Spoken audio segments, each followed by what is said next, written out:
श्री गणेशाय नमः। ओम श्री सरस्वत्यै नमः। ओम श्री गुरुभ्यो नमः। ओम समस्तजनकल्याणे निरतं करुणामयं नमामि चिन्मयं देवं सद्गुरुं ब्रह्मविद्वरम्।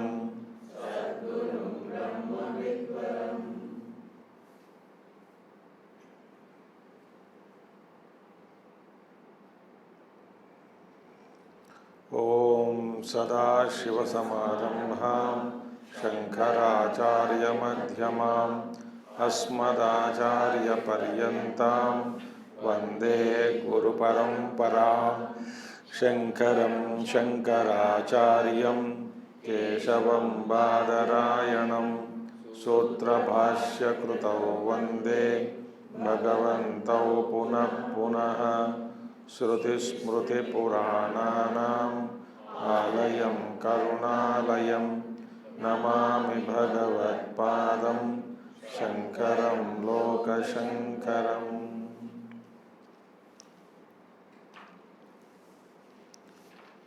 सर्ववेदान्तसिद्धान्त गोचरं तमगोचरं गोविन्दं परमानन्दं सद्गुरुं प्रणतोऽस्म्यहं सद्गुरुं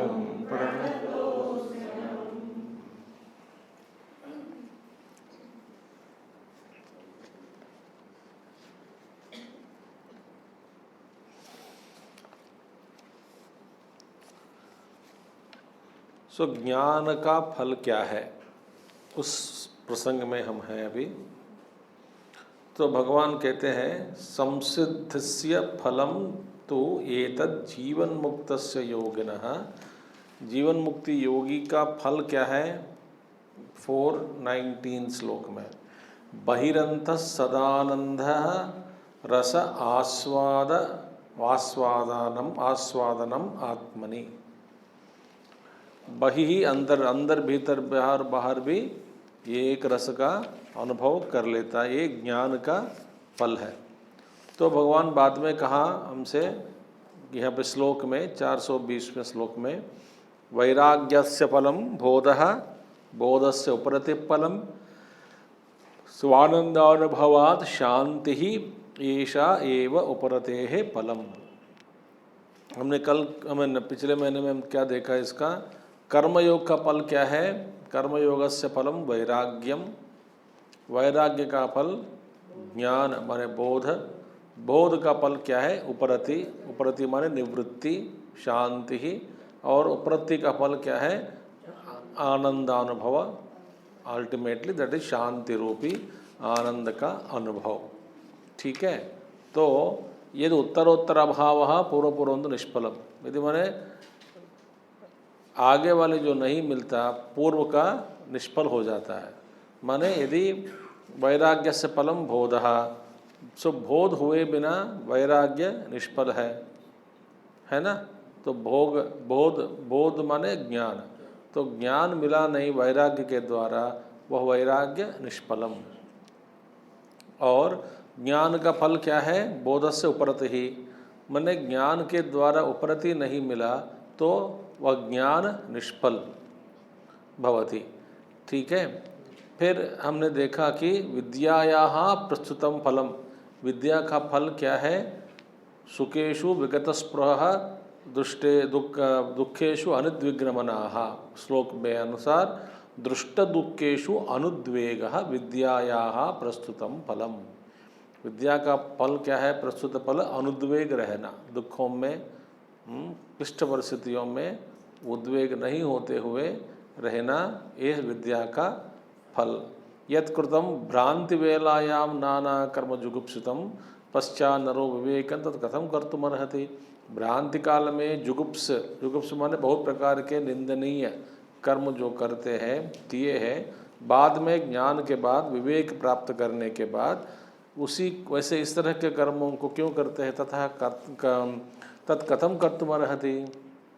ज्ञान के पूर्व, ज्ञान से पूर्व निंदनीय कर्म क्रिया है, ज्ञान के बाद निंदनीय कर्म कैसा कर सकते हैं?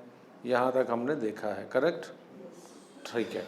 विद्याफलं स्यादसतो निवृत्तिः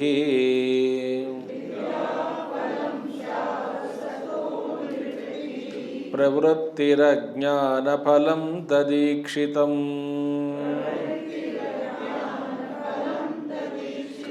तज्ज्ञाज्ञयोः यन्मृगतृष्णिकादौ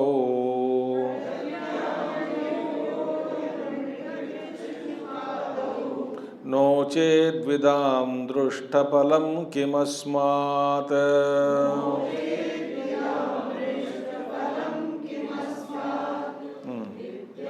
फलं स्यादसतो निवृत्तिः प्रवृत्तिरज्ञानफलं तदीक्षितं तज्ज्ञाज्ञयोर्यन्मृगतृष्णिकादौ नो चेद्विदां दृष्टफलम्। देखिए, विद्याफलं स्यात् असतो निवृत्तिः, ब्यूटीफुल थिंग। ये सूत्र याद रखना चाहिए। ऐसे कई सूत्र मिलते हैं हमको विवेक चूड़ामणि में, एक एक लाइन। विद्या फल, विद्या का फल क्या है? असतः निवृत्ति ही, असत की निवृत्ति, मिथ्या से निवृत्ति होती है। विद्या का फल यही है। माने क्या है? देखो, प्रवृत्ति ही अज्ञान फलम। अज्ञान का फल क्या है? प्रवृत्ति। तो ज्ञान का फल क्या हुआ? निवृत्ति। बस ये याद रखना।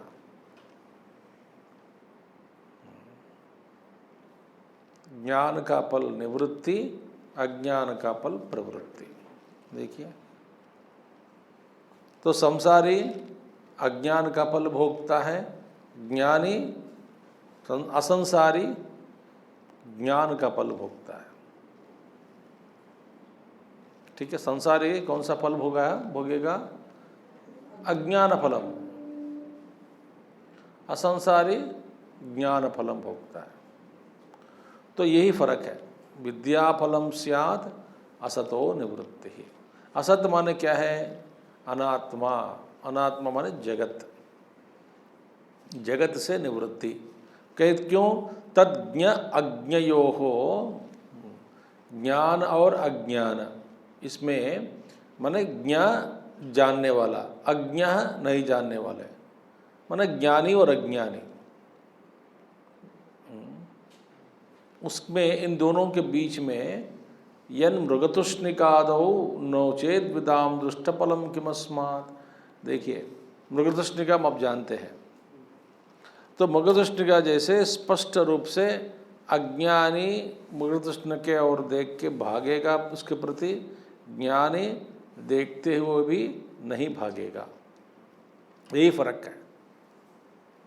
ज्ञानी को ये सारा जगत दिखता है कि एक मरुभूमि, मरुमरीचिका, ब्यूटीफुल थिंग।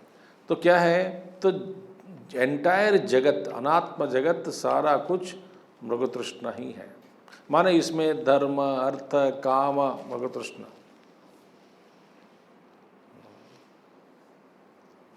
ये जब तक हम अज्ञान के क्षेत्र में रहते तब तक ये बातें करते रहते हैं कि धर्म है, अर्थ, काम, ये सब। एक स्थिति पर पहुंचने के बाद सब अज्ञान ही है। न धर्म, कुछ भी नहीं है। सब अज्ञान क्षेत्र में ही ये सब हो रहा है। जितना अधर्म बंधन कारक है उतना ही धर्म भी बंधन कारक ही है। देखिए, तो धर्म में फंसा हुआ आदमी, अधर्म फंसा, दोनों बराबर ही है। देखिए, हम क्या कहते हैं ना, सीढ़ी, प्रत्येक धर्म को, अर्थ को सीढ़ी के रूप में मानकर सीढ़ी चढ़कर सीढ़ी को छोड़ देना चाहिए ना। ऊपर चढ़ने के बाद नहीं, सीढ़ी पर खड़े रहते हैं। बहुत अच्छा लग रहा है, इधर नरम नरम है, बहुत बढ़िया है, मज़ा आ रहा है, यहीं खड़े होकर के देखो दुनिया को बस। तो कहते हैं शंकराचार्य जी, तज्ञ अज्ञयोः यत् मृगतृष्णिकादौ नोचेद विदाम। देखिए, यदि न चेत, यदि ऐसा नहीं है, इसके ज्ञान ऐसा विवेक नहीं होता, विदाम, विदाम माने जीवन मुक्ति पुरुष के लिए, फिर दृष्टफलाम किमस्मात्, सो प्रत्यक्ष फल फिर किसके लिए होता है ये सब, फिर क्या फ़ायदा है ये सब, माने अन्यथा तत्वविद को तत्वज्ञान से लाभ क्या होगा, क्या फल है। यदि ये ज्ञान तत्वज्ञान प्राप्त किया, प्राप्त करने के बाद भी मृगतृष्ण का अज्ञान फल के बीच में अंतर नहीं जाना, तो उस तत्व का क्या प्रयोजन है। तत्व ज्ञान प्राप्त कर लिया, करने के बाद भी इस ज्ञान का प्रयोजन क्या सिद्ध होता है फिर, यदि आप नहीं जान सके ये जगत, जो भी सारा जगत जो है वो सब मिथ्या है, अनात्मा है, ये जाना नहीं, तो आपका ज्ञान का फल क्या है, क्या प्रयोजन देगा आपको। इसे किमस्मात् दृष्टफलम च, यदि यह दृष्टफल नहीं मिलता तो ज्ञान के क्या कारण, तत्वज्ञान से क्या लाभ है। ठीक है, यही मूलतः इस श्लोक का अर्थ। ठीक है। अज्ञान हृदय ग्रंथे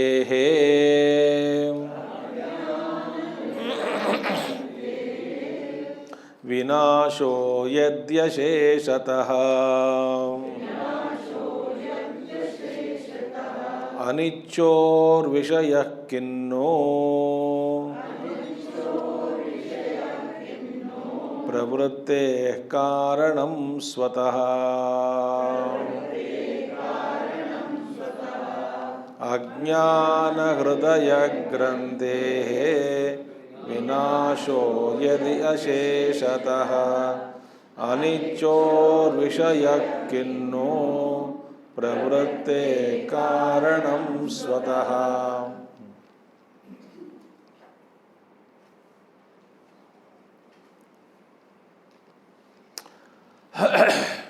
ठीक है, एक इसमें इस श्लोक में एक, मैं तो कहता हूँ पाठांतर ही है। कई किताबों में अनिच्छोह विषय के जगह पे विदुषः है, विषय की जगह पे अनिच्छोह विदुषः, जो विद्वान, अनिच्छुक विद्वान, अनिच्छुक विद्वान। ठीक है। जब अज्ञान हृदय ग्रंथे यदि अज्ञान हृदय ग्रंथि का पूर्ण रूप से अशेषतः नाश हो जाता है, यदि नाश हो जाता, इसका नष्ट हो गया, किसका, हृदय ग्रंथि का। ग्रंथि का मतलब क्या है, गांठ। गांठ का मतलब क्या है, बंधन। बंधन का मतलब क्या है, दुख। देखिए, ठीक है। मूलतः बंधन का कारण क्या है, अज्ञान, अविद्या। तो ये हृदय ग्रंथि क्या होता है, हृदय ग्रंथि, हृदय ग्रंथि माने अविद्या, काम, कर्म, ये हृदय ग्रंथि है। कब देखा हमने, पंचदशी में देखा या पता नहीं कहाँ, मैं क्या बोलता हूँ याद नहीं रहता है, कि पहले हम इच्छा करते हैं। इच्छा क्यों करते हैं, इच्छा का मतलब क्या है, इच्छा का मतलब यही है, मैं अभी अपूर्ण हूँ, इस वस्तु को अपने आप से जोड़ने से मैं पूर्ण बनूंगा।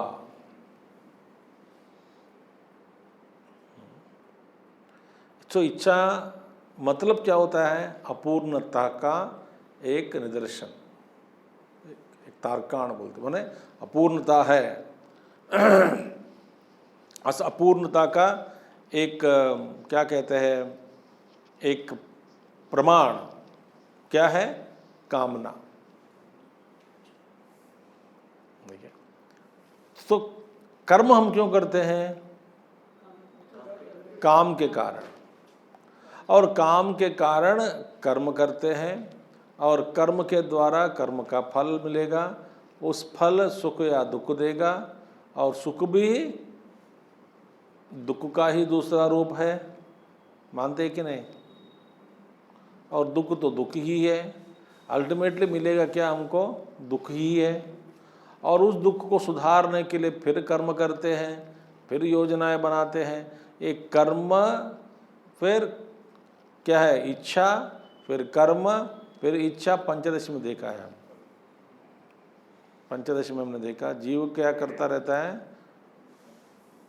ब्यूटीफुल पंचदशी में just recently we saw that वो कर्म करता रहेगा। जीव का क्या है?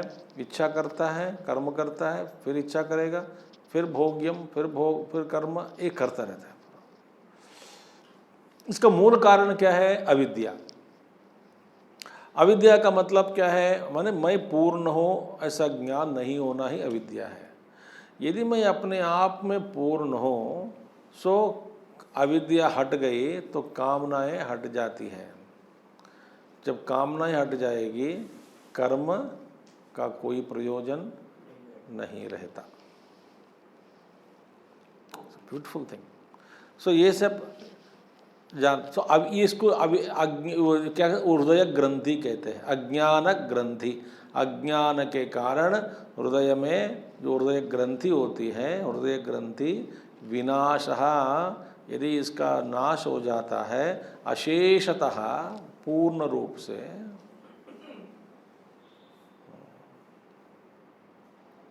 कब होगा ये? ज्ञान निष्ठा, ज्ञान का फल मिलेगा। ज्ञान का फल क्या है? मैं पूर्ण हूँ।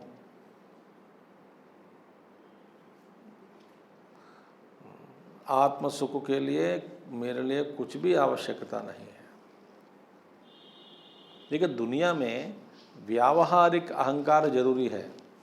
फंक्शनल ईगो बोलते हैं उसको, फंक्शनल ईगो। मेरे पास बिल्कुल अहंकार ही नहीं। अहंकार नहीं तो आप बाहर जाने का चप्पल को पहचान नहीं पाते आप। अहंकार नहीं तो आपने घर के जगह और किसी घर में घुस जाओगे। मेरे ये मेरा घर है, अहंकार है होना चाहिए वहाँ पे। तो फंक्शनल ईगो इज रिक्वायर्ड। सबको रहना चाहिए फंक्शनल ईगो। मगर उसके पीछे असली जो अहंकार है वो तो मिट गया।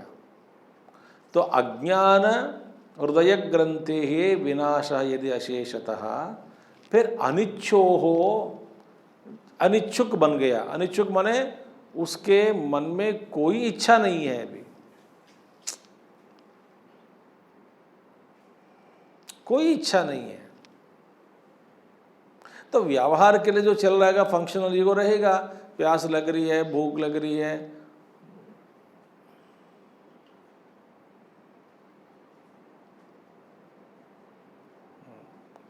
अनिच्छो हो विषय, अनिच्छो विदुषः या विषय किन्नु प्रवृत्ते कारणम। ऐसे अनिच्छुक के लिए विषय किस प्रकार में प्रवृत्ति का कारण बनता है? जगत प्रवृत्ति का कारण नहीं बन सकता, विषय वस्तु प्रवृत्ति का कारण नहीं बन सकता। क्यों? इच्छाएं नहीं हैं। हमें इच्छा है तो प्रत्येक वस्तु हमें खींचता है अपने ओर। समझ में आ गया बात आपको? यदि आपके अंदर इच्छा ही नहीं है, कोई वस्तु आपको अपने ओर खींच नहीं पाता। देखिए, जब यदि आपको दारू पीने की आदत नहीं है, मैं यदि नहीं कह रहा हूँ, नहीं है, समझ में आ गया बात आपको? या अच्छा ठीक है, यदि आपको दारू पीने की आदत नहीं है तो गलत है ना। मैं समझता हूँ कोई नहीं पीता यहाँ पे, ठीक है। तो दारू पीने की आदत नहीं है, ऐसे व्यक्ति को आप कहीं पे भी लेके जाओ, कितने भी शीशा के सामने खड़ा कर दे उनको, कोई शीशा उनको खींच नहीं सकता, क्योंकि इच्छुक नहीं है।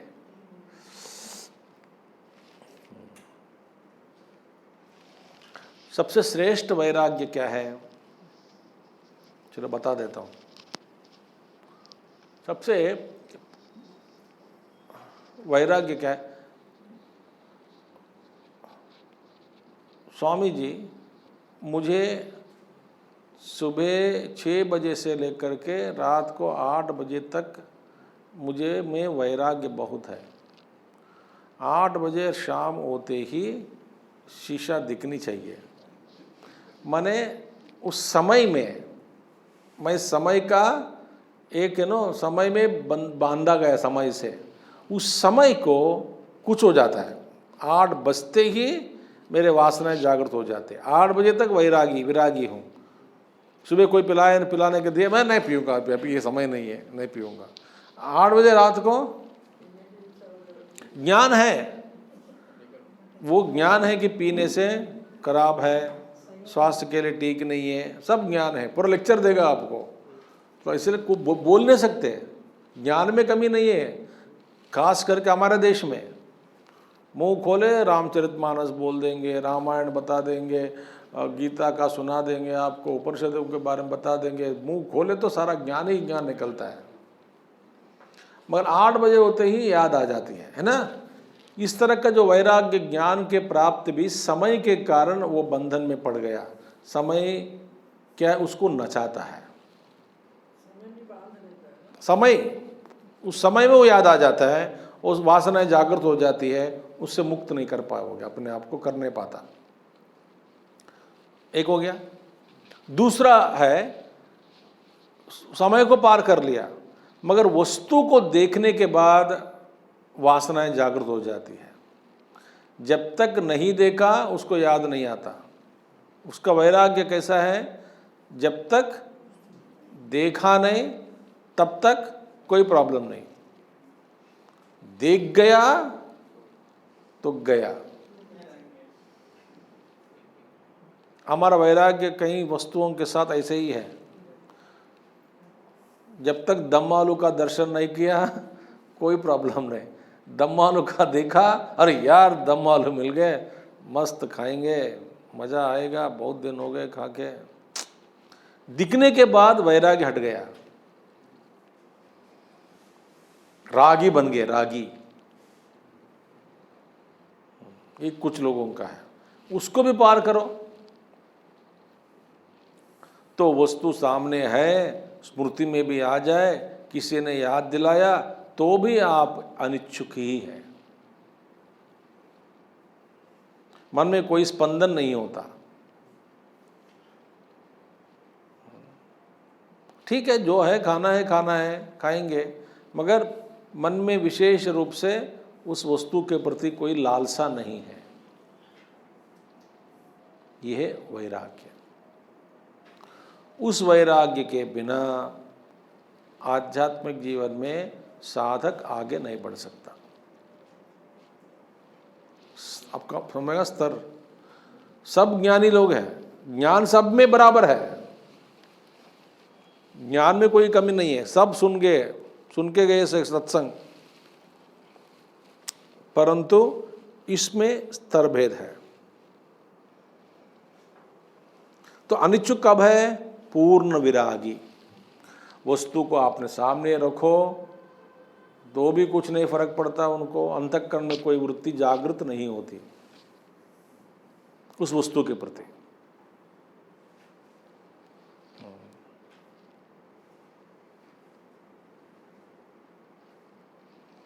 अनिच्छुक, उसको किन्न प्रवृत्ति है कारणम, विषय वस्तु उसको प्रवृत्ति के कारण कैसे बन सकते हैं? विषय वस्तुएं प्रवृत्ति का कारण नहीं बन सकता, कोई वस्तु नहीं बन सकता। समझ आ गया? तो कब होगा ये? जब क्या कहते हैं, हृदय ग्रंथि को नष्ट करने के बाद।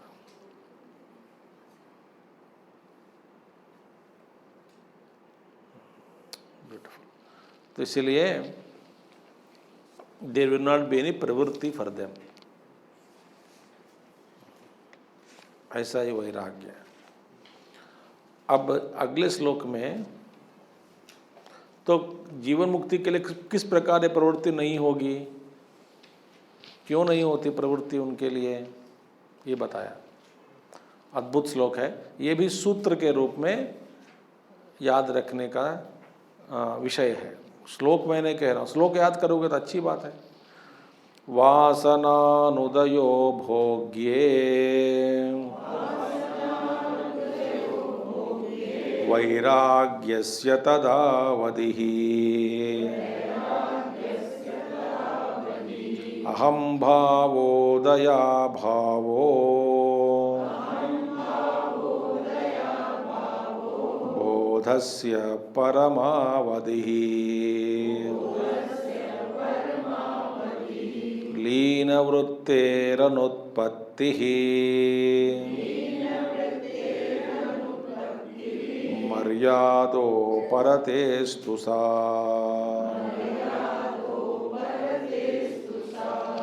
वासनानुदयो भोग्ये वैराग्यस्य तदावधिः अहं भावोदया भावो बोधस्य परमावधिः लीनवृत्ते।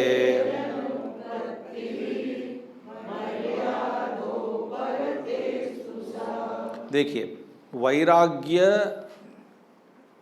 बोध और उपरति, इन तीनों का पराकाष्ठ क्या है? वैराग्य का पराकाष्ठ, बोध का पराकाष्ठ और तीसरा क्या है? उपरति का पराकाष्ठ। यह है श्लोक का अर्थ।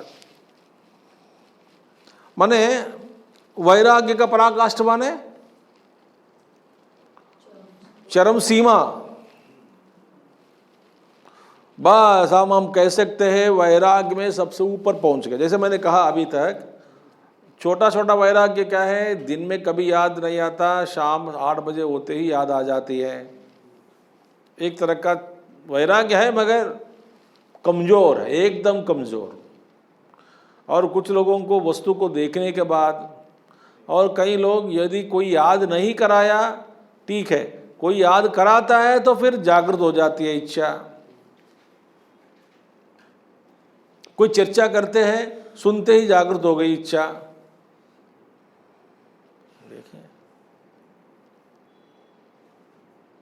कहते मेरे सामने उसका प्रस्ताव मत करो, जागृत हो गई इच्छा।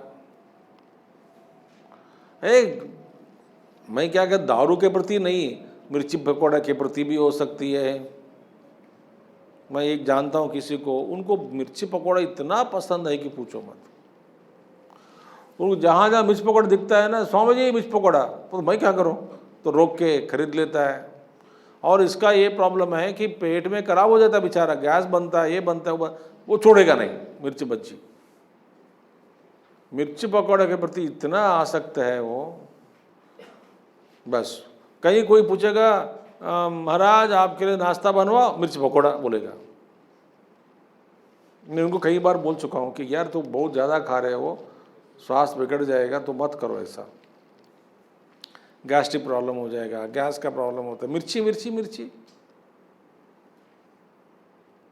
जब तक याद नहीं कराया किसी ने तब तक ठीक है, याद कराया तो गया। देखिए, तो वैराग्य के पराकाष्ठ क्या है? इसकी पराकाष्ठा ये बता रहे हैं।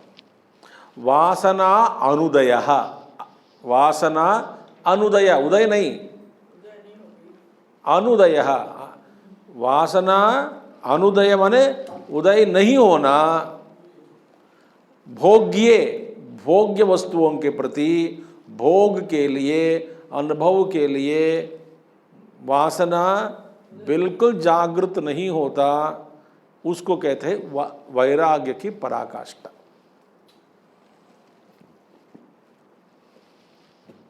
मैं आपको एक उदाहरण दूंगा, मैं तो बहुत कई बार दे चुका हूं, यही उदाहरण है, याद कर लीजिए आप। खिलौने, क्या आप हजारों खिलौने आपके सामने रख देता हूं, क्या आपके मन में इतना भी जरा सा भी प्रवृत्त नहीं होते उसके प्रति? क्यों? आप पूर्ण रूप से समझ में आएगा ये सब बकवास है। ठीक, क्या बच्चे जैसे खेलना, बच्चों के साथ लड़ना करते क्या, लड़ाई करते क्या, ये मेरे दे दो, ये मुझे दे दो, ये मुझे पसंद है। माने देखिए, आपका मन खिलौने के प्रति कैसा है, देखिए जरा। कैसा रहता है आपका मन? कोई बिल्कुल आसक्ति नहीं है, बिल्कुल नहीं है, शांत भी है ना। ये एक वृत्ति भी जागृत नहीं, वासना बिल्कुल नहीं है, खत्म ही हो चुका है वासना है।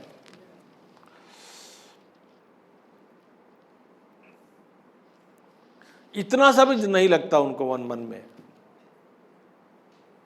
इसी प्रकार महात्माओं को स्त्री पुरुष ऐसे भेद, प्रकार अनेक प्रकार के भोगों के प्रति, फिर अष्ट क्या वो कहते हैं सिद्धियों के प्रति, पतंजलि महर्षि कहते हैं परवैराग्य अपरवैराग्य, किसी न लोक के प्रति भोग के प्रति, यहाँ का भोग के प्रति वैराग्य हो गया, स्वर्ग के प्रति भोगों के प्रति आसक्ति हो गई। कई लोगों का ऐसा आसक्ति है कि स्वर्ग में जाकर कुछ भोगना है, लोगों घूमना है, अनेक प्रकार के लोक देखना है। देखिए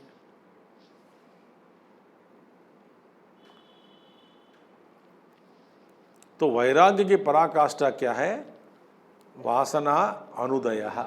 अनुदय माने जागृत नहीं होना। जागृत नहीं होने की जो स्थिति है वह है वैराग्य की पराकाष्ठा, विरक्त भाव। वैराग्य माने यह वस्तु या अनुभव मेरे लिए बिल्कुल व्यर्थ है,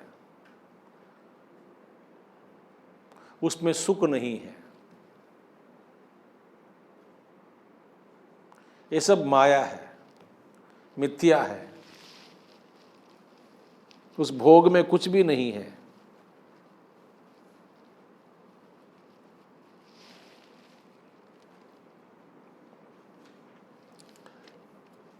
मन में स्पंदन भी नहीं होता, एक वृत्ति भी जगेगी नहीं। इस स्थिति को कहते हैं वैराग्य, वैराग्य की पराकाष्ठा। यूं कल्पना करें, आपका मन, आपकी मन की स्थिति खिलौनों को देखने के बाद, उसके प्रति आपके मन की स्थिति जैसा रहता है, उसी तरह उसी अवस्था में इस सारे जगत को देखकर रहना है। सारा जगत को एक खिलौने के रूप में देखो।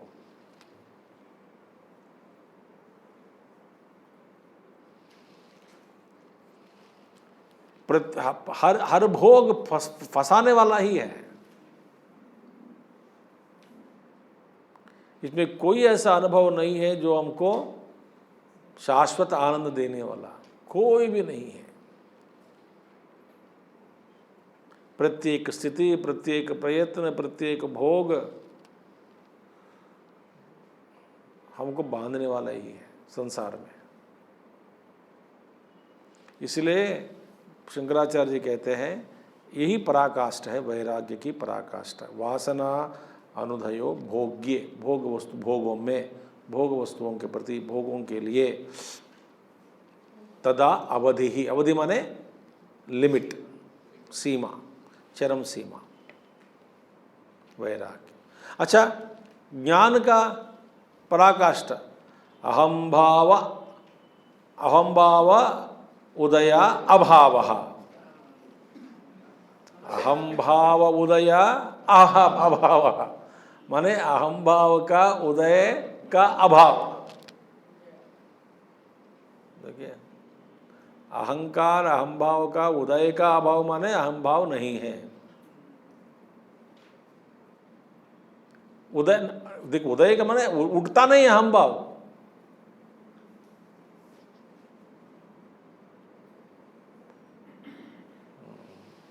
वो अहंकार भी बहुत सूक्ष्म है, यानी मुझे अहंकार नहीं है, मुझ में ये भी अहंकार है। मैं साधक हूं, यह अलग सा अहंकार है। बता रहा हूं आपको, कोई कहता है मैं भागवत बहुत पढ़ चुका हूं, आपने भागवत नहीं पढ़ी, तो आपने रामचरितमानस पढ़ा, तो आपको उस बात को सुनकर आपको लगता है कि वो तो भागवत पढ़ा, मैं रामचरितमानस पढ़ा हूँ उसका अहंकार होता है। नहीं तो महाभारत मैं पढ़ा हूँ, पूरा महाभारत मैंने पढ़ लिया, ये अहंकार है।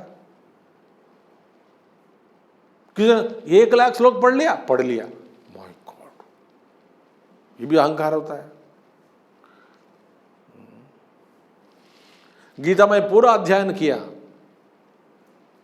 ये अहंकार है। मैं सुंदर हूं, मैं ये हूं, मैं वो हूं, सब अहंकार है। नहीं, ज्ञान, ये अहंकार बता रहा हूं, किसी भी प्रकार का अहंकार ज्ञान के बाद भी इस तरह का अहंकार होता है तो वो ज्ञान की पराकाष्ठा नहीं है। अज्ञानी भी नहीं कह सकते, बीच में लटक रहा है वही, बिल्कुल अज्ञानी ज्ञान ऐसा नहीं ना। अज्ञानी और पूर्ण ज्ञानी के बीच में कहीं कहीं अंतर है, कहीं कहीं स्तर है। उसमें अज्ञान कम होते जा रहा है, अहंकार बहुत कम हो गया, सूक्ष्म अहंकार लटक रहा है।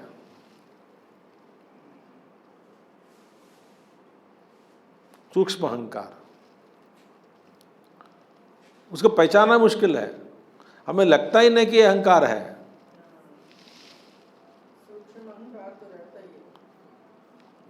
तो इसलिए उसका भी अनुदय होना ज्ञान की पराकाष्ठा है।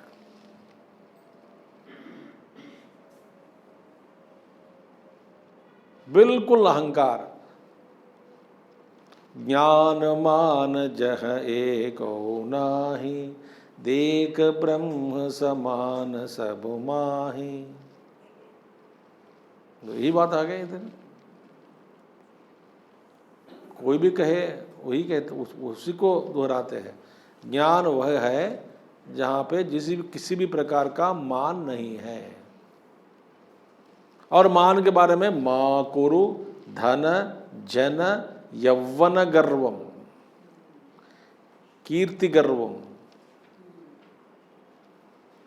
उम्र का भी गर्व होता है, पता है? उम्र का भी गर्व होता है। बुढ़ा हो गया, मरने वाला, वो गर्व का अपना एक विशिष्ट अहंकार होता है। स्वामी जी, मैं हमारे खानदान में सबसे बड़ा मैं हूं।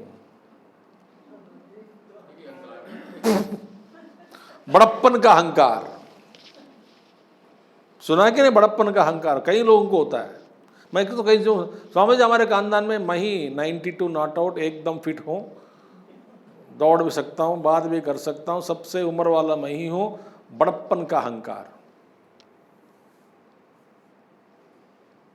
अच्छा, बाप बड़े हैं सबसे, कोई आपको सम्मान देते हैं क्या? दे या ना दे वो अलग बात है मैं सबसे बड़ा हूँ, ये अहंकार होता है। मैं 80 साल जी रहा हूँ, 80 नॉट आउट, ये अहंकार है। 95 नॉट आउट अहंकार है।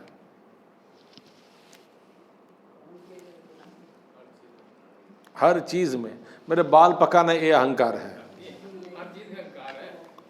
हर चीज का अहंकार होता है। और खास करके दुनिया के लोग भी आपको अहंकार बढ़ाने में ही लगे रहते हैं, बता रहा हूं आपको। तारीफ जो होती है, क्या होता है बताओ? तारीफ का प्रभाव क्या पड़ता है, किस तरफ से पड़ता है बताओ? कोई तारीफ करेगा, हमारा अंग बढ़ता है कि नहीं? फूल जाएंगे हम। अच्छा लगता है तो फूल गया। देखिए, आप इस उम्र में भी आपका बाल पका नहीं, सफेद नहीं हुए। हाँ जी, हाँ जी, करेक्ट, सही बात है। माया है, सब माया है।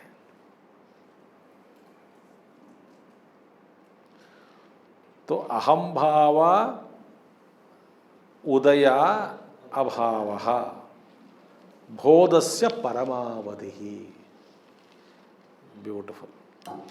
लीन वृत्ते अनुत्पत्ति, लीन हुई वृत्ति का फिर नहीं उदय होना, उपरति का ये चरम स्थिति है, उपरति की पराकाष्ठा है। लीन वृत्ति माने एक बार, उपरत माने विथड्रॉयल, निवृत्ति। निवृत्ति होने के बाद फिर प्रवृत्ति नहीं होता। ऐसी निवृत्ति, जिस निवृत्ति के बाद प्रवृत्ति कभी नहीं होती उसको कहते हैं पराकाष्ठा। किसकी पराकाष्ठा? उपरति। हमारे निवृत्ति क्या है? कभी निवृत्ति कभी प्रवृत्ति। वो निवृत्ति जिससे हम लेते हैं फिर प्रवृत्ति हो जाते हैं उसके ऊपर।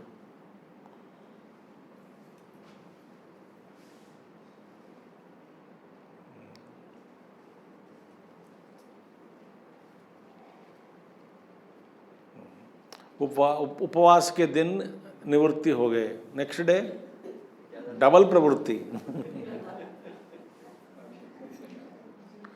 दे दनादन लगा घी में पूरी डुबा के, पूरी बन गई घी में ही, फिर पूरी घी में डुबा के उसको और भी नरम नरम करके, भाई रोज ऐसे खाते हो क्या? नहीं, आज व्रत का दिन है, व्रत मैंने तोड़ा आज, व्रत कल व्रत था, तो आज घी पी रहे हो क्या? भोग। मैं बचपन में देखता था बड़ों को, मुझे ऐसे लगता था उपवास के नाम पे ज़्यादा खा लेते हैं ये लोग और अच्छे अच्छे खाना बना के खा लेते हैं।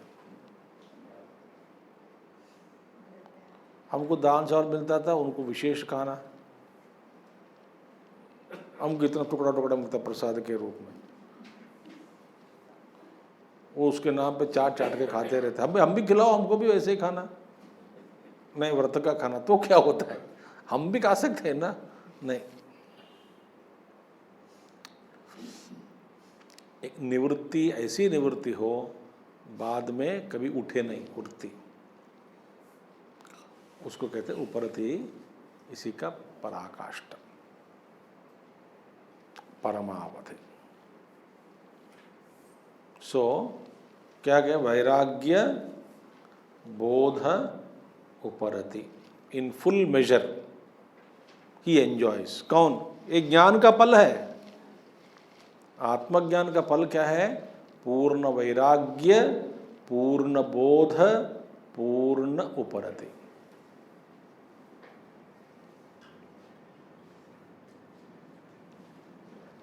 ये है अद्भुत श्लोक, है ना?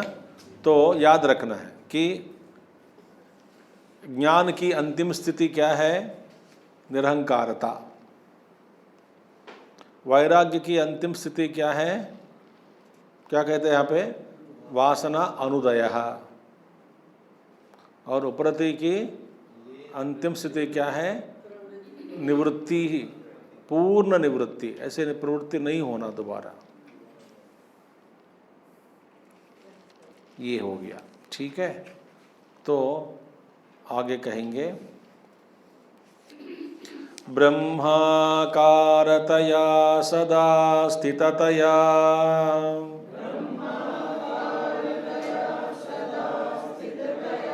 निर्मुक्त बाह्यार्थदेः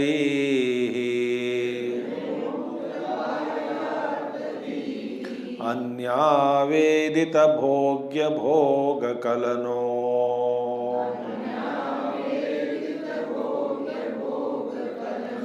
निद्रालुवत् बालवत् स्वप्नालोकितलोकवज्जगदिदम्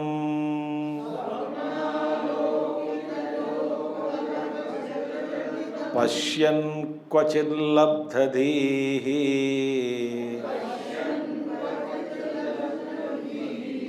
आस्ते कश्चिदनंत पुण्यफलभुक्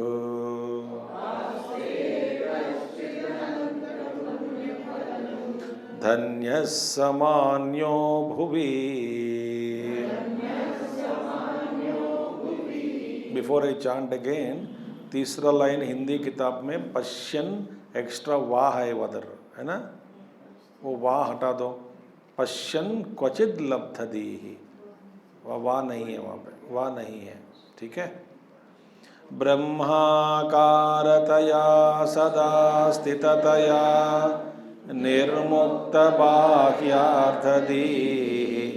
अन्यावेदित भोग्य भोग कलनो निद्रालुवत् बालवत् स्वप्नालोकितलोकवज्जगदिदं पश्यन् क्वचिल्लब्धदीः आस्ते कश्चिदनन्तपुण्यफलभुग् दुर्ज्ञा भुवि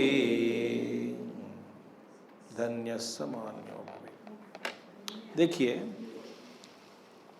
पलभुक, पलमुग नहीं वहाँ पे, भा भा भुक, भा भा है वहाँ पे। वहाँ मुग है क्या? मुग हो तो कलक, मुग्धस्य नहीं, पलमुग्धन्य नहीं, पलभुक, पलभुक, ठीक है। पलभुक धन्यः स मान्यो भुवि। देखिए, समाधि में, समाधि अनुभव के बाद, ज्ञान के बाद, अनुभव के बाद, समाधि अनुभव के बाद जितने भी लोग, जो लोग समाधि का अनुभव कर लेते हैं, उन सब का व्यवहार प्रारब्ध के अनुसार होता है। कुछ लोग समाधि के बाद भी देश के लिए परिश्रम करना, सारे लोगों की सेवा करना, व्यवहार करना, जैसे हमारे गुरुदेव देश की सेवा करने में, समाज की सेवा में, बोध में, शिष्यों को वेदांत बोध में इत्यादि में डायनेमिक रहते हैं, एक्टिव, समाधि के बाद भी। कुछ लोग हैं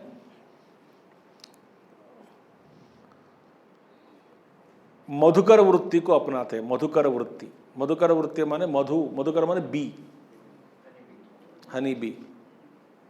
वो क्या करेगा? प्रत्येक फूल में जाकर किसी पुष्प को नुकसान करे बिना थोड़ा थोड़ा शहद ले लेगा ना। मधुकर वृत्ति वाले जब जब वे समाधि से उठते हैं, कुछ लोग 2 दिन के बाद, कुछ लोग हफ्ते के बाद, कुछ लोग रोज, जब उनको उठना होता है, वे 1-2 घर, 3 घर, 5 घरों से भिक्षा मांगकर जी लेते हैं। जिएगा, फिर समाधि लगेगा, थोड़ा खाना खा लिया शरीर के लिए, फिर ज्ञान समाधि लगाकर अपने आप में रहते हैं, बाहर की दुनिया से कोई संपर्क में नहीं आता। ऐसे कई लोग हैं अभी हिमालयों में, गुफों में, गुहाओं में, कई लोग हैं। कुछ लोग ये भी नहीं करते। कुछ महात्मा लोग अजगर वृत्ति को अपनाते, अजगर वृत्ति। वे हिलते नहीं अपने स्तर से, जगह से।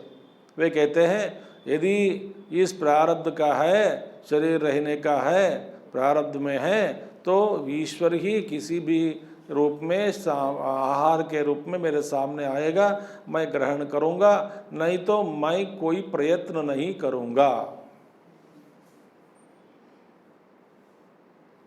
ये प्रारब्ध के अनुसार समाधि के अनुभव के बाद कई लोग इस वृत्ति को अपना कर रहते हैं, कई महात्मा लोग हैं।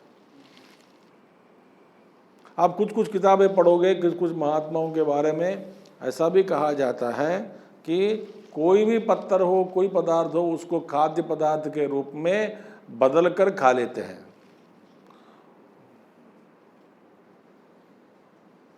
कोई शव मिला, शव को रसगुल्ला बना दिया एक महात्मा जी ने। मैं सच कह रहा हूँ। उसको किसी को बुलाए, वो शव उठा के ले आओ, उसको काटो, उसमें डालो और गर्म पानी डालो और उबालो। वो तो डर गया बेचारा जो कर रहा था काम।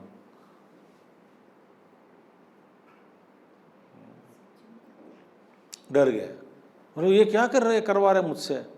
मैं जो बोलता हूँ करो, नहीं तो तुमको शाप दूंगा। तो किसी शव को उठाया, काटा, बड़े मटके में लगाया, पानी डाला, नीचे आग लगाया, उसमें ऊपर को ढक्कन लगा दिया, बैठो बोले, पकने तो खाएंगे बोले। तो आप कहो मुझे से क्यों खिलाते हो? महात्मा जी से कहा इन्होंने कि महात्मा जी आप तो खा लेंगे, हमको क्या? नहीं, तुमको भी खाना है साथ में, हम अकेला नहीं खाते हैं किसी को खिलाए बिना। बोले कि डर गए। आधा घंटे के बाद बोले ढक्कन उतारो, अंदर गरम गरम रसगुल्ले हैं। ऐसे ऐसे अद्भुत लोग हैं इस देश में। रसगुल्ले बनाया, खुद खाया, मीठा मीठा रसगुल्ला, शव का शव नहीं है, रक्त नहीं है, मांस नहीं है, कुछ भी नहीं है, सारे पदार्थ ही है ना, प्रकृति का पदार्थ ही है, किसी भी रूप में हम बदल देंगे। ऐसे ऐसे महात्मा लोग भी हैं। तो अभी शंकराचार्य जी गुफा में रहते हुए, समाधि अनुभव करते हुए, जो कभी बाहर नहीं आता, इस महात्मा जी के बारे में, ऐसे महात्माओं के बारे में बता रहे हैं। ये सबके लिए लागू नहीं होता, प्रारब्ध के अनुसार होता है। जैसे कि आपके प्रारब्ध में है सुनने का, इसीलिए ये हो रहा है। मेरे प्रारब्ध में है बोलने का, इसलिए बोलता हूँ। और कई लोग ऐसे हैं कि जहाँ पे उनको सुनने वाला कोई नहीं आता, बोलने की इच्छा है मगर सुनने वाला नहीं। कई जगह में सुनने वाले होंगे, बोलने वाला मिलेगा नहीं।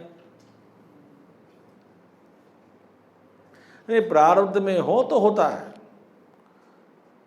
प्रारब्ध में नहीं है तो किसी ने कहा कि स्वामी जी आपके, कोई एक स्वामी जी हमसे कहा कि तुम्हारे प्रारब्ध में है, नहीं तो शंकर भाष्य सुनने वाला मिल गया क्या नोएडा में? बोला ऐसे वाले मिलते नहीं, शंकर भाष्य को भाग ही जाएंगे सब लोग। मैंने बोला तुम्हारा भाग्य में है इसीलिए वो मिलने वाले के लिए कुछ लोग मिल गए। मैंने कहा उनके भाग्य में है सुनने, क्या वो भी सही है? तो सारा कुछ प्रारब्ध के अनुसार होता है। महात्माओं का भी अपना अपना प्रारब्ध है। कोई किसी महात्मा के पैर के नीचे चक्र पहिए फिक्स कर दिए भगवान ने, घूमते रहेंगे, जैसे हमारे गुरुदेव। तपोवन जी हिला नहीं जाता, नहीं जाते थे कैलाश मानसरोवर गंगोत्री बस घूमने, कभी दिल्ली तक भी नहीं आया, ऋषिकेश के नीचे नहीं आया कभी। देखिए, सो ऐसे एक महात्मा जी हैं जो समाधि में बैठे हैं, पूर्ण रूप से अपने आप में, जिसका प्रारब्ध दुनिया से कोई लेन देन नहीं है।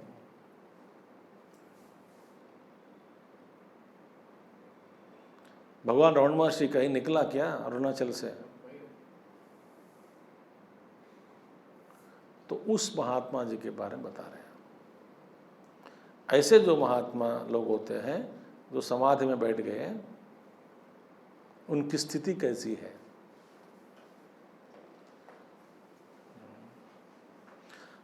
ब्रह्माकारतया स्थिततया, ब्यूटीफुल, वे अपने आप में स्थित हो गए। कैसे स्थित हुए? ब्रह्माकारतया, ब्यूटीफुल। तो अपने आप में जान लिया मैं अखंड ब्रह्म हूं।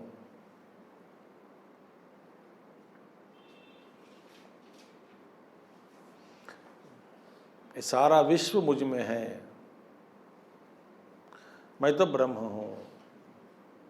नित्य शुद्ध बुद्ध मुक्त स्वरूप, ऐसे मेरा जो स्वरूप है, अखंड ब्रह्माकारतया स्थिततया, ऐसे रहने से, ठीक है, निर्मुक्त बाह्य अर्थ दी ही। देखिए, वृत्ति बाह्य अर्थ धी माने वृत्ति, निर्मुक्त पूर्ण रूप से। वृत्ति कभी एक वृत्ति भी बहिर्मुख नहीं होती। वो स्थिति कल्पना करो, ठसाठस अपने आप में भरा हुआ है, मन ही नहीं है वहां पे। कैसे स्थित हो गया? ब्रह्माकारतया स्थितः। हम स्थित है, कैसे स्थित है? दुखतया, कभी कभी सुखतया, शरीरतया, विकल्पों के साथ, मन में विकल्प, संस्कृत विकल्प,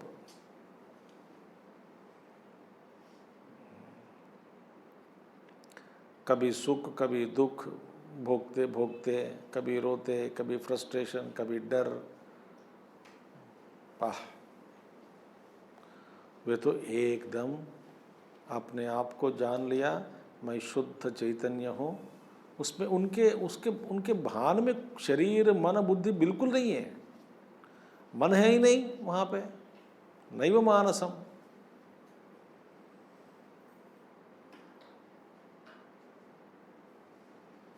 अखंड ब्रह्माकारतया स्थिततया निर्मुक्त बाह्यार्थदीहि, पूर्ण रूप से सारे बाह्य वृत्तियों से मुक्त हो गए, एक वृत्ति भी बाहर नहीं जाता।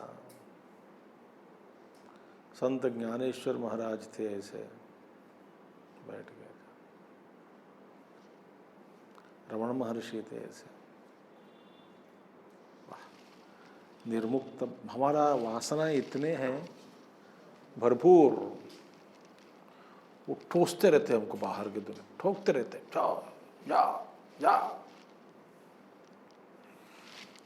शांति से बैठे हैं, फोन करो उसको, किसका, किसको, किसी का याद आ गया,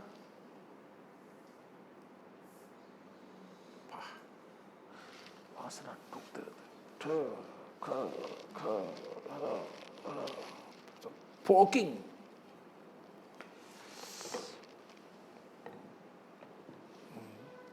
चलो पिक्चर देते हैं, चलो पिक्चर मूवी देखते हैं, चलो खा के आते हैं कुछ, चलो उसको फोन लगाते हैं।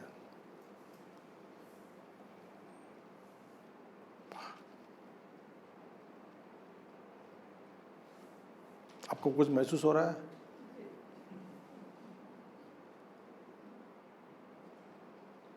कहाँ शांति है? यहाँ पे महाराज बैठ गए, अखंड ब्रह्माकारतया स्थिततया निर्मुक्त बाह्यार्थदीहि। अच्छा देखिए, देखें, अन्यावेदित भोग्य भोग कलनः, यदि दूसरे आदमी कोई आके उनको खिला दें तभी भोगता है कुछ खाने का भोग।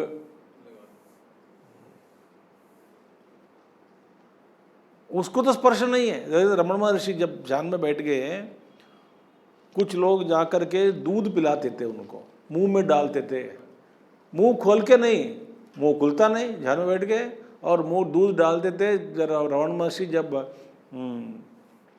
पाताल लिंग में रहते थे मंदिर में, वहाँ पे कुछ लोग जाके, ये ब्राह्मण स्वामी हैं, कोई बालक है, 16 साल का लड़का है, मच्छर काट रहे हैं, चींटियाँ काट रही है उनको शरीर को, कौपिन वस्त्रधारी है, होश में नहीं है, समाधि में बैठे हैं, पत्थर जैसा बैठा है, बहुत मुश्किल है उनको, बेचारा रहेगा कि नहीं। कुछ लोग दूध पिलाने के लिए प्रयास किया उनको, एक चम्मच से दूध डालते थे, दूध इस बाहर आते थे बाहर, वो भी तो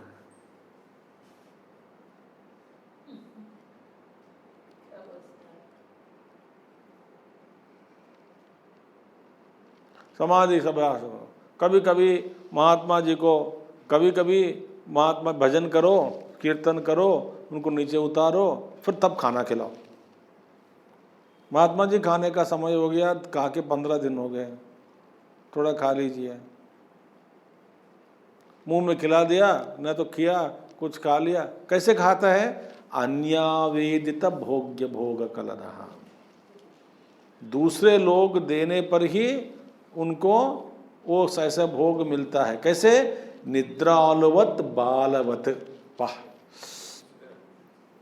आप घर गए, थक गए, खाए बिना सो गए, तो आपके पत्नी उठाएगी आपको, जब, क्योंकि वो खाने बिना खाए बिना सोना नहीं चाहिए, उनका बीमार है, ये बीमारी है, खाए बिना सो नहीं सकता, बगैर आज खाए बिना सो गए तो नींद में आपको जगा के चलो खा लीजिए करके, 1 रोटी 2 रोटी मुंह में, आप नींद में चबा चबा के पानी भी पी लिया, होश में नहीं है, निद्रालुवत।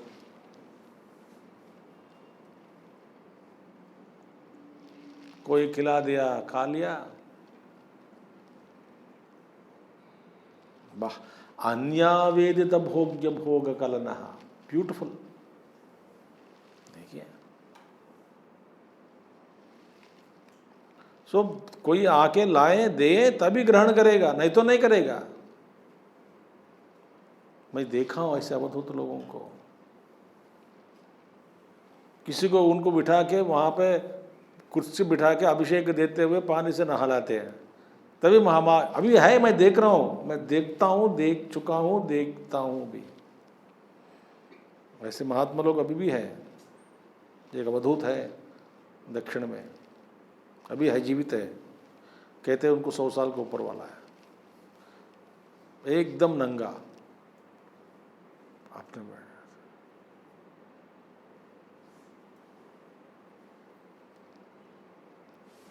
बात नहीं करता, वही है ब्रह्मानंदतया। और कोई खिलाया तब खिला के है, कोई खिलाया तो क्या खा लेता है।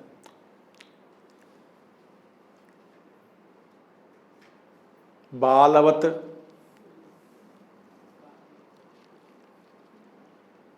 क्या अद्भुत श्लोक है ये तो। निद्रालुवत बालवत, वो महात्मा जी याद आ रहे हैं मुझे, वही इनके सामने आ रहा है। कई महात्मा लोग हैं।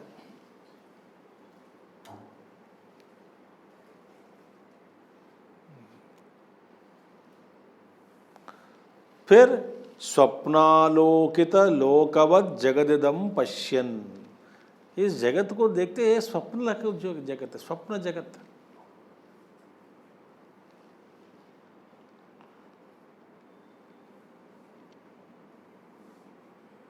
ये जगत बिल्कुल जो दिखता है वो सच नहीं है, बिल्कुल नहीं है। तो ये गोस्वामी तुलसीदास बहुत अच्छा लिखा है, गो गोचर जह मन लग जावे सो सब माया जाने। जिस आकृति को देखते, नाम को देखा, रूप को देखा, सब मिथ्या है, कुछ भी नहीं है। जो जैसा आपको दिखता है वो वैसा नहीं है। पहाड़ पहाड़ ऐसा नहीं है,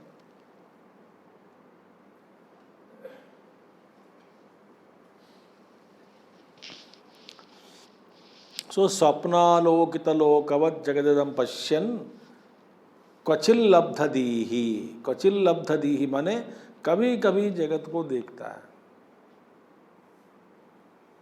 कभी कभी इस माया जगत को देखता है। स्वप्न कभी कभी देखता है, क्वचित। देखिए,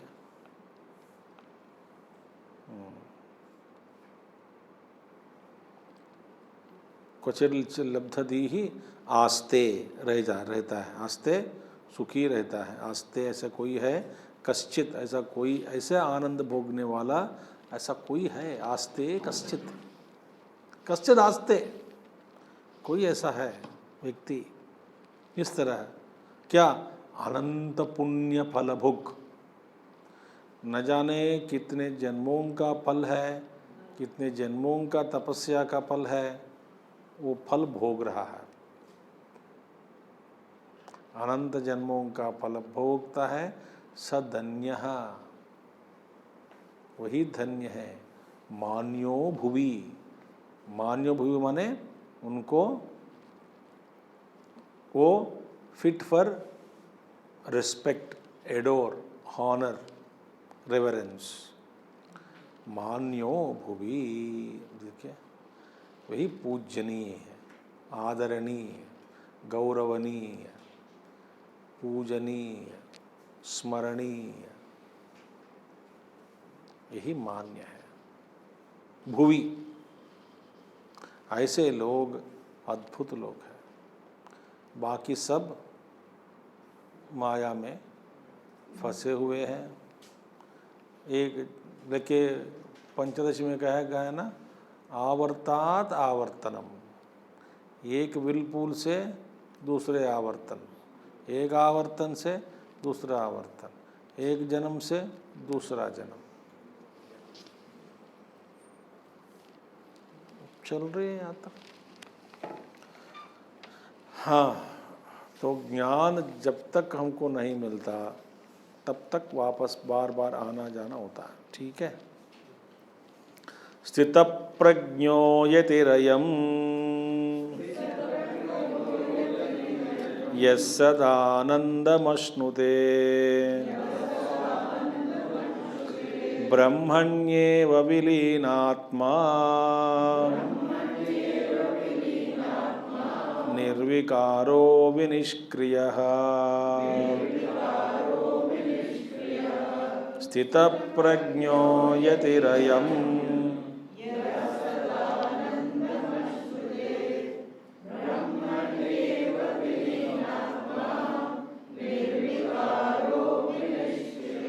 बस, यह स्थितप्रज्ञ यति ही अयम, ये कौन होता है?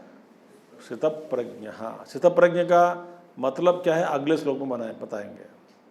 आने वाले श्लोक में स्थितप्रज्ञ का माने क्या है, स्थितप्रज्ञ माने कौन होता है बताएंगे आगे। स्थितप्रज्ञ जिसकी प्रज्ञा स्थिर हो गया, किसमें? ब्रह्म में। जैसे हमारी प्रज्ञा किसमें स्थित है? शरीर में, धन में, दौलत में, पुत्र में, परिवार में, कीर्ति में, कटोरी में, चम्मच में। हमारी बुद्धि भी स्थिर है। ठीक है।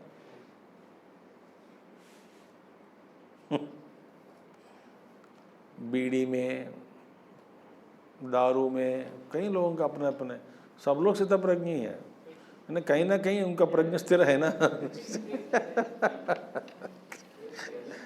सब लोग स्थितप्रज्ञ है भाई। क्यों? किसी का प्रज्ञ खाने में, किसी का प्रज्ञ सोने में, कहीं ना कहीं स्थिर है ना। बस हम भी स्थितप्रज्ञ हैं। नहीं तो कहते हैं भगवान यति ही सन्यासी अयम, ये तो ये सदानंदम अश्नुते, सदा आनंदम अश्नुते। सदानंद जो है अश्नुते भोगता है। कौन? सन्यासी। सन्यासी माने विरागी, विरक्तः, त्याग दिया। जिसने त्यागा उसी को ये आनंद मिलता है। किसी भी आश्रम में हो आप, त्यागना जरूरी है। त्याग दिया तो इसी क्षण में आप अनंत आनंद भोग सकते हैं। स्थितप्रज्ञो यतिरयम् सदानंदमश्नुते ब्रह्मण्येव विलीनात्मा। वो क्या है? अपने आप को ब्रह्म में विलीन कर दिया। निर्विकारः, कोई विकार नहीं है। विनिष्क्रियः, क्रिया रहित। क्या क्रिया करेगा बेचारा, बताओ? क्या किया करेगा बताइए? इच्छा ही नहीं है तो कर्म कहाँ से हो सकता है?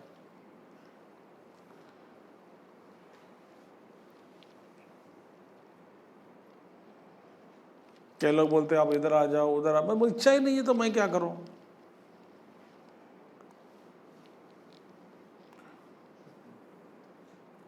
सोचते हैं कि स्वामी जी को घुमाएंगे। अरे इच्छा है, इच्छा ही नहीं है घूमने की। इच्छा कहाँ घूमोगे? क्या घूमोगे? प्रारब्ध है। प्रारब्ध में हो तो भोगना पड़ता है, घूमना पड़ता है। नहीं है तो क्या कर सकते हैं? नहीं आप इच्छा करें इधर जाएंगे उधर, ये इच्छा ही नहीं है। जो जाना होता है तो अपने आप हो जाता है। देखो प्रारब्ध का वेग अलग है। प्रत्येक